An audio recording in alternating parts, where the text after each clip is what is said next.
Today, let's talk about Longclaw, the Ancestral Valyrian steel bastard sword of House Mormont. This is a continuation of my Valyrian steel videos, and a Longclaw video has been requested for a few months now, so thank you for your patience. I wanted to publish it when I was on House Mormont. Longclaw has been carried by the Mormonts for 5 centuries. A hand-and-a-half sword, or sometimes called a bastard sword, it was forged in the fires of Old Valyria, where the blade was tapered to thrust as well as slash. It also was made with 3 fullers incised in the metal and originally featured a silver pommel in the shape of a bear's head with dry leather around the hilt. The blade, being of Valyrian steel, also features ripples in the dark steel where the metal has been folded back on itself again and again. Longclaw, like all Valyrian steel, is described as being spell-forged and razor-sharp, and also almost indestructible. The steel is so sharp it can easily shear right through a bronze helm to lodge deep in the skull wearing it. Despite being a bastard sword, the weapon is reported as being lighter than other non-Valyrian swords, even a half-foot shorter than it. The sword has been described as being feather-light.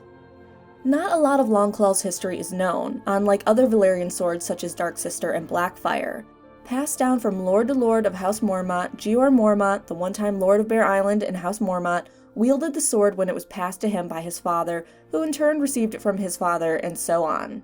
By the time Jeor inherited the sword, the bear's head pommel had been so worn that its features were almost all but indistinguishable. When Jeor decided to take the black and become a member of the Night's Watch to give his son Jorah the chance to rule Bear Island, he left the sword with his son. However, Jorah ended up bringing dishonor to House Mormont, and when he fled to Essos, he had the grace to leave it at Bear Island. Meg Mormont, Jeor's sister, would find the sword and have it brought to Jeor at the Wall, despite Meg now being the head of House Mormont. But the sight of the sword reminded Jeor of his son, Jorah's shame, so he put the sword aside and thought no more of it. However, when a white attack occurs at Castle Black, Jon Snow sets a fire that ends up damaging Longclaw's hilt, with the fire melting the silver off the pommel and burning the crossguard and grip. Jon Snow with his direwolf ghost would save Jeor's life.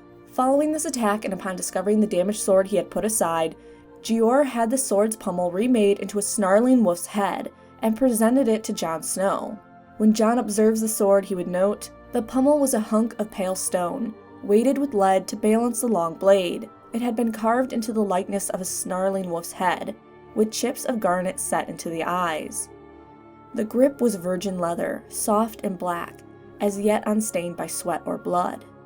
It would turn out that members of the Night's Watch helped with the reconstruction of the sword, including carving the pommel and going to town to buy the garnets. Jeor gives the sword to Jon for saving his life when the White attacked, and when Jon tries to refuse the sword, he tells him he considers the sword a small payment for a life, and tells Jon to honor the sword with deeds, not words. Jon then took the sword and placed it back in its silver-banded scabbard. Because of the size and Jon Snow's height, he was forced to wear it in a black leather shoulder sheath across his back. From there, Longclaw would stay with Jon Snow throughout the rest of the books. Despite having stewards to clean the sword, Jon Snow would clean it himself, remembering how his father had taught him to care for his own weapon. In Jon Snow's ownership, the sword would travel with him, and was used to kill several times. Of note, Jon battles wildlings with it in a clash with kings, and kills Corn half-hand with it. He also uses Longclaw to escape the Thens at Queen's Crown, during the Battle of Castle Black, and Jon executes Janos Slynt with it. Lastly, the sword was with Jon when the men of the Night's Watch turned on him and stabbed him repeatedly. He tries to reach for the sword, but his fingers had grown stiff and clumsy, and he could not get the sword free of its scabbard.